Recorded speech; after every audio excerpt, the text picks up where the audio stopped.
ಇಲ್ಲಿ ವಿಚಾರ ಮಾಡಿ ಮಾಡುವಂಥ ಲೆಕ್ಕಗಳು ಇರ್ತಾವೆ. ಇದು ನವೋದಯ ಚಾಲೆಂಜ್ ಬರ್ತದೆ, ನವೋದಯನೂ ಬರ್ತದೆ, ಸೈನಿಕ್ ಸ್ಕೂಲ್ನೇ ಬರ್ತದೆ. ಭಾಳ ವಿಚಾರ ಮಾಡಿ ಮಾಡ್ತಕ್ಕಂಥ ಗಣಿತಗಳು ಇವು ತಿಳ್ಕೊಂಡು ಲೆಕ್ಕ ಮಾಡ್ಬೇಕಾಗ್ತದೆ. ನೀವು ಹೇಗೆ ಸರ್ ಹಿಂಗೆ ಇಟ್ಟಾರ ಭಾಗ್ಯಾರ ಅಂತಲ್ಲ, ಇದನ್ನ ಅರ್ಥ ಸರಿಯಾಗಿ ಮಾಡ್ಕೊಂಡು ನೀವು ಮಾಡಿರಬೇಕು. ನಾ ತಿಳಿಸ್ತು ಮುಂದಿನ ಮಾದರಿ ಮಾಡಬೇಕು. ಈಗ ನಾ ಕ್ವಶನ್ ತಿಳಿಸ್ನು ಒಂದು ಮುಂದೊಂದು ಮಾದರಿ ಹಾಕ್ತೀನಿ. ನಾ ಎಲ್ಲರ ಬೋರ್ಡ್ ಕಡೆ ನೋಡ್ರಿ, ಕಲಿಬೇಕು ಅನ್ನೋ ಭಾವನಾದಿಂದ ನೋಡ್ರಿ. ಆಮೇಲೆ ನಿಮಗೆ ಆಂಡ್ರಾಯ್ಡ್ ಟಿ ವಿ ಒಳಗೆ ನೋಡ್ರಿ. ಆಮೇಲೆ ಹೇಳಾಗ ನೀವು ಲಕ್ಷ ಕೊಟ್ಟು ನೋಡಿಬಿಟ್ರಿ ಅಂದ್ರೆ ಒಂದ್ಸಲ ಮತ್ತೆ ರಿಟರ್ನ್ ಇದನ್ನು ವಿಡಿಯೋ ಬಿಟ್ರಿ ಅಂದ್ರೆ ನೀವು ಅಭ್ಯಾಸ ಮಾಡ್ಬೋದು. ಇದನ್ನು ಸರ್ ಹೆಂಗೆ ಕಲಿಸ್ತಾರ ಮೊದಲು ನೀವು ನೋಡ್ರಿ, ಮುಂದೆ ಗಣಿತಗಳು ತಾವೇ ಬರ್ತಾವೆ. 625 ಘನ ಮೀಟರ್ ಅಳತೆ ಪೆಟ್ಟಿಗೆಯಲ್ಲಿ 5 ಮೀಟರ್ ಅಳತೆಯ ಕಟ್ಟಿಗೆಯ ತುಂಡುಗಳಷ್ಟು ಹಿಡಿಸುವವು ಅಂತ ಕೇಳ್ತಾರೆ. ಈಗ ಇದು ಘನಫಲ ತೆಗೆದದ್ದು, ಉದ್ದ ಗುಂಡ್ಲೆ ಅಗಲ ಗುಂಡ್ಲೆ ಎತ್ತರ ಅಲ್ಲಿದು. ಇದು ಘನಾಕೃತಿಯ ಘನಫಲ ಅದ. ಇದು 625 ಏನಿದು ಘನಾಕೃತಿಯ ಘನಫಲದ ಅಥವಾ ಆಯತಾಕಾರದ ಘನಫಲನೂ ಇರ್ಬೋದು. ಆಯತಾಕಾರದ ಘನಫಲ ಸರ್ ಕೊಟ್ಟಿದ್ದ ಅಂತಂದ್ರೆ ತುಂಡಗಳ ಅಳತೆಗಳು ಆಯತಾಕಾರ ಇರ್ತಾವೆ. ಉದ್ದ ಅಗಲ ಎತ್ತರ ಇತ್ತು ಅಂತಂದ್ರೆ ಅದು ಘನಾಕೃತಿನೂ ಇರ್ಬೋದು, ಆಯತಾಕಾರದ ಘನಫಲನೂ ಇರ್ಬೋದು, ಘನನೂ ಇರ್ಬೋದು, ಘನಾಕೃತಿನೂ ಇರ್ಬೋದು. ಈಗ ಒಟ್ಟಾರೆ ಏನಿದು ಘನಫಲ ಕೊಟ್ಟಾನ ನೋಡ್ರಿ, ಹೆಂಗೆ ತಿಳ್ಕೊಬೇಕು. ಇದು ಘನಫಲ ತೆಗೆದದ. ಉದ್ದ ಗುಂಡ್ಲೆ ಭುಜ ಗುಂಡ್ಲೆ ಭುಜ ಗುಂಡ್ಲೆ ಭುಜದ ಗುಣಲಬ್ಧರ ಇರಬೇಕು ಒಂದು, ಉದ್ದ ಅಗಲ ಎತ್ತರಗಳ ಗುಣಲಬ್ಧ ಅದೇ. ಈಗ ಆಲ್ರೆಡಿ ಅದಕ್ಕೆ ಏನು ಮಾಡಿದೆವು, ಘನಫಲ ಬರ್ಕೋಬೇಕು. ಈಗ ನೀವು ಘನಫಲ ಬರೋಬರಿ 625 ಘನ ಮೀಟರ್. ಘನ ಮೀಟರ್ ಅಂದ್ರೆ ಏನು ಅಂದ್ರೆ ಉದ್ದ ಅಗಲ ಗುಂಡ್ಲೆ ಎತ್ತರಗಳ ಗುಣಲಬ್ಧ ಘನಫಲ. ಘನಫಲ ಅಂದ್ರೆ ಏನು ಅಂತ ತಿಳ್ಕೊ. ಉದ್ದ ಗುಂಡ್ಲೆ ಅಗಲ ಗುಂಡ್ಲೆ ಎತ್ತರ ಇವುಗಳ ಗುಣಲಬ್ಧಕ್ಕೆ ಘನಫಲ ಎಂದು ಕರೆಯುತ್ತಾರೆ. ಇನ್ನೊಂದು ಭುಜ ಗುಂಡ್ಲೆ ಭುಜ ಗುಂಡ್ಲೆ ಭುಜ ಒಂದೇ ಅಳತೆಯ ಮಾನವನ್ನು 3 ಸಲ ಇಟ್ಟು ಗುಣಿಸಿ ಬಂದ ಗುಣಲಬ್ಧಕ್ಕೆ ಘನದ ಘನಫಲ ಎಂದು ಕರೆಯುತ್ತಾರೆ. ಒಂದೇ ಅಳತೆಯ 3 ಸಲ ಇಟ್ಟು ಗುಣಾಕಾರ ಗುಣಲಬ್ಧಿತ್ತಂದ್ರೆ ಅದಕ್ಕೇನು ಘನದ ಘನಫಲ. ಘನಾಕೃತಿಯ ಘನಫಲ ಉದ್ದ ಗುಂಡ್ಲೆ ಅಗಲ ಗುಂಡ್ಲೆ ಎತ್ತರಕ್ಕೆ ಘನಾಕೃತಿನೂ ಅನ್ಬೋದು, ಅಥವಾ ಆಯತಾಕಾರದ ಘನಾಕೃತಿನೂ ಅನ್ಬೋದು, ಅಥವಾ ವರ್ಗಾಕಾರದ ಘನನೂ ಅನ್ಬೋದು. ಯಾವುದೇ ಒಂದು ಅರ್ಥ ಮಾಡ್ಕೋಬೇಕಾದ್ರೆ ಹೆಂಗಂದ್ರೆ ಉದ್ದ ಗುಂಡ್ಲೆ ಅಗಲ ಗುಂಡ್ಲೆ ಎತ್ತರ ಕೊಟ್ಟಿದ್ದಂದ್ರೆ ಅದು ಆಯತಾಕಾರದ ಘನ ಅದ ಅಂತ ತಿಳ್ಕೊಬೇಕು. ಇನ್ನು ಒಂದೇ ಭುಜದ ಅಳತೆ ಅಂತ ಶಬ್ದ ಉಪಯೋಗ ಮಾಡಿದ್ದ ಅಂದ್ರೆ ಭುಜ ಗುಂಡ್ಲೆ ಭುಜ ಗುಂಡ್ಲೆ ಭುಜ 3 ಸಲ ಇಟ್ಟು ಗುಣಿಸಿ ನೀವು ಇಡಬೇಕು. ಆಮೇಲೆ ತುಂಡಿನ ಅಳತೆಯಿಂದ 3 ಸಲ ಇಟ್ಟು ಭಾಗಿಸ್ಬೇಕು. ತುಂಡಿನ ಅಳತೆಗಳನ್ನು ಘನಾಕೃತಿ ಒಳಗೆ ತುಂಡಿನ ಅಳತೆಗಳನ್ನು 3 ಸಲ ಇಡಬೇಕು. 3 ಸಲ ಯಾವಾಗ ಇಡಬೇಕು ಅನ್ನೋದನ್ನು ನಾನು ನಿಮಗೆ ತಿಳಿಸ, ಇಡಬೇಕೋ ಇಡಬಾರ್ದು. ತುಂಡಿನ ಅಳತೆ ಬರಬರಿ, ತುಂಡಿನ ಅಳತೆ ಬರಬರಿ ನೋಡಿ 5 ಘನ ಮೀಟರ್ ಅಂದಿಲ್ಲ ನಾವು. 5 ಮೀಟರ್ ಅಂದಾನಂದ್ರೆ ನೀವು 5 ಮೀಟರ್ ಅಂದಾನಂದ್ರೆ 5ಅನ್ನು 3 ಸಲ ಇಟ್ಟು ಇದಕ್ಕೆ ಭಾಗಿಸ್ಬೇಕು.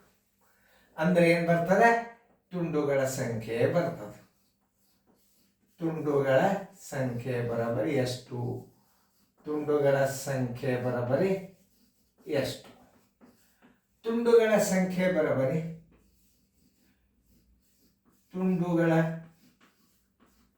ತುಂಡುಗಳ ಸಂಖ್ಯೆ ಬರಬರಿ ಘನಫಲ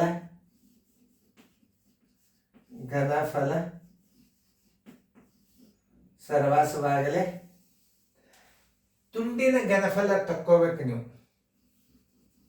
ತುಂಡಿನ ಘನಫಲ ಯಾಕೆ 3 ಸಲ ಇಡಬೇಕಂದ್ರೆ ಇಲ್ಲಿ ಘನ ಮೀಟರ್ ಅಂತ ಬರೋದಿಲ್ಲ.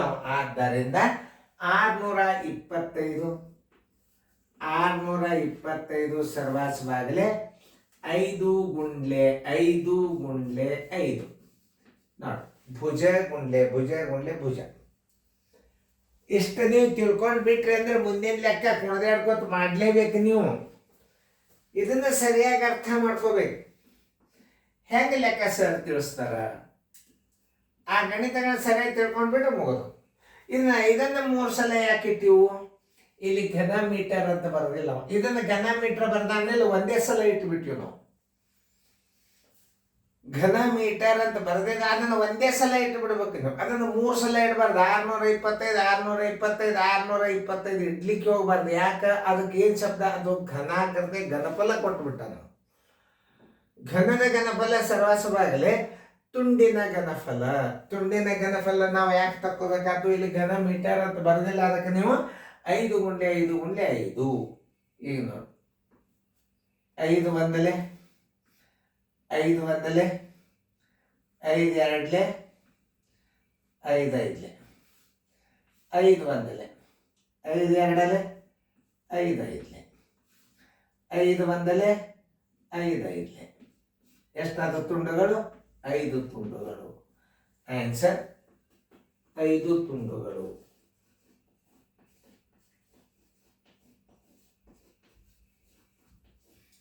ಉತ್ತರ ಸಂಖ್ಯೆ 5 ಎಲ್ಲ ನೋಡ್ರಿ. ಉತ್ತರ ಸಂಖ್ಯೆ ಬಿ.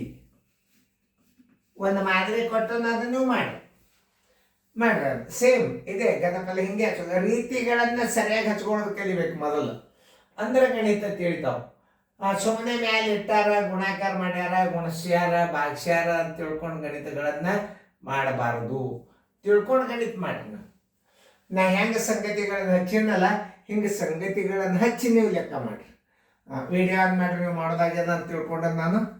ಯಾಕಂದ್ರೆ ಮುಂದೆ ಮತ್ತೆ ಗಣಿತಗಳ ಘನಫಲ ಘನಾಕೃತಿಯ ಇದಕ್ಕೂ ಭಾಳದ ಲೆಕ್ಕ ಭಾಳವ. ಇದಕ್ಕೆ ಘನಾಕೃತಿ ಘನಫಲ ತುಂಡದ ಲೆಕ್ಕಗಳು ಭಾಳವ ನೋಡ್ರಿ. ಇಲ್ಲಿ ಏನು ಬರ್ಕೊಳ್ಳೋದು? ಘನಫಲ ಬರೋಬ್ಬರಿ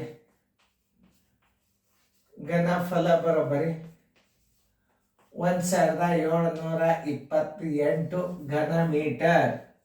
ಘನ ಮೀಟರ್ ಅಂತ ಬರೆದ್ರೆ ಅಂದ್ರೆ ಸುಮ್ ಒಂದೇ ಸಲ ಇಟ್ಟು ಕಿಸಿಂದ ತಳಗ ಮಾನಗಳದಿಂದ ಬಾಗಿಸಿ ಬಿಡ್ಬೇಕು. ಕಟ್ಟಿಗೆಯ ಅಳತೆ, ಕಟ್ಟಿಗೆಯ ತುಂಡಿನ ಅಳತೆ, ಕಟ್ಟಿಗೆಯ ತುಂಡಿನ ಅಳತೆ ಬರೋಬ್ಬರಿ ಎಷ್ಟು? 4 ಮೀಟರ್. ನೋಡಿ, ಘನ ಮೀಟರ್ ಅಂತ ಬರೆದಿಲ್ಲ. ಘನ ಮೀಟರ್ ಅಂತ ಬರ್ದಿದ್ದಂದ್ರೆ 1728ಕ್ಕೆ 4 ಬಾಚೆ ಬಿಡ್ರಿ ನೀವು. ಅದನ್ನು ಇಲ್ಲೇ ಮೇನ್ ಅಂಶಗಳನ್ನ ತಿಳ್ಕೊಬೇಕು ನೀವು. ಇದಕ್ಕೆ ಜರ್ ಏನಾದರೂ ಘ ಹಚ್ಚಿದ್ದಂದ್ರೆ ನೀವು 1728ಕ್ಕೆ 4 ಬಾಯಿಸ್ಬಿಡ್ರಿ, ಉತ್ತರ ಬಂದ್ಬಿಡ್ತದೆ. ಯಾಕಂದ್ರೆ ಇದನ್ನ ಘನ ಮೀಟರ್ ಬರ್ದಿಲ್ಲವ. ಇದನ್ನ ಘನ ಮೀಟರ್ ಅನ್ನು ಬರಿಬೇಕಾದ್ರೆ 4ನ್ನ 3 ಸಲ ನೀವು ಇಟ್ಟು ಭಾಗಿಸ್ಬೇಕು. 4ಗಳನ್ನು 3 ಸಲ ಉಪಯೋಗ ಮಾಡ್ಬೇಕು. ನೋಡಿ, ತುಂಡುಗಳ ಸಂಖ್ಯೆ ಬರೋಬ್ಬರಿ ಎಷ್ಟು? ತುಂಡುಗಳ ಸಂಖ್ಯೆ ಬರೋಬ್ಬರಿ ಎಷ್ಟು? ತುಂಡುಗಳ ಸಂಖ್ಯೆ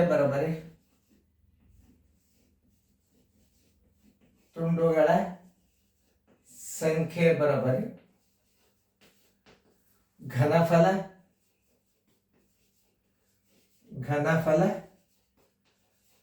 ತುಂಡಿನ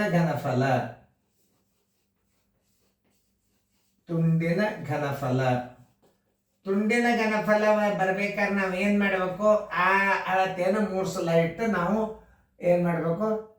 ಬಾರಿಸ್ಬೇಕು. 1728 ಸರ್ವಾಸಿ ಬಾಗಲೆ ನೋಡಿ. 4 ಉದ್ದ, ಭುಜ ಗುಂಡ್ಲೆ ಭುಜ ಗುಂಡ್ಲೆ ಭುಜ ನೋಡಿ. ಇಷ್ಟು ನೀವು ಮಾಡಿದ್ರಿ, ನಿಮ್ಮ ಲೆಕ್ಕ ಯಾವ ತಪ್ಪೋದು ನೋಡಿ. 4 ಒಂದಲೆ 4 4ಲೆ 16, 4 3ಲೆ 12, 4 2ಲೆ 8, ಮತ್ತು 4ಲೆ 4 ಒಂದಲೆ ಪೂಜಿ 4 8ಲೆ 32 ನೋಡಿ. 4 ಒಂದಲೆ 4 2ಲೆ 8, 4 2ಲೆ 8, 4 7ಲೆ 28 ಬರೋಬ್ಬರಿ 27 ತುಂಡುಗಳು. ಆನ್ಸರ್ ಈಸ್ ಈಕ್ವಲ್ ಟು 27 ತುಂಡುಗಳು. ನಿಮಗೆ ಬಂದಿದ್ದು ಅಂದ್ರೆ ರೈಟ್ ಹಾಕೋಣ.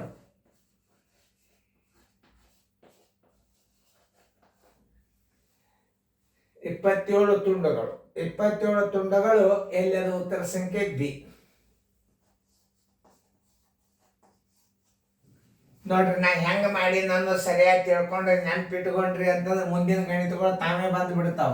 ಸಾಕ, ಒಂದೆರಡು ಮಾದರಿ ಮೇಲೆ ತಿಳಿದು ಬಿಡ್ತದ ನಿಮಗೆ. ಘನಫಲ ಕೊಟ್ಟಿದ್ದ, ತುಂಡಿನ ಘನಫಲ ತಕ್ಕೋಬೇಕು. ಎರಡೂ ಘನ ಘನ ಬರ್ದಿದ್ದಂದ್ರೆ ಡೈರೆಕ್ಟ್ ಮ್ಯಾಲೆ ತೆಳಗಿಟ್ಟು ಬಾಯಿಸ್ಬಿಡ್ರಿ, ಉತ್ತರ ತಾನೇ ಬರ್ತವ. ತಿಳಿತಲ್ಲ? ನೋಡ್ರಿ, ಸರಿಯಾಗಿ ಗಣಿತಗಳನ್ನ ನೋಡ್ಕೊರಿ ಚಂದಂಗ.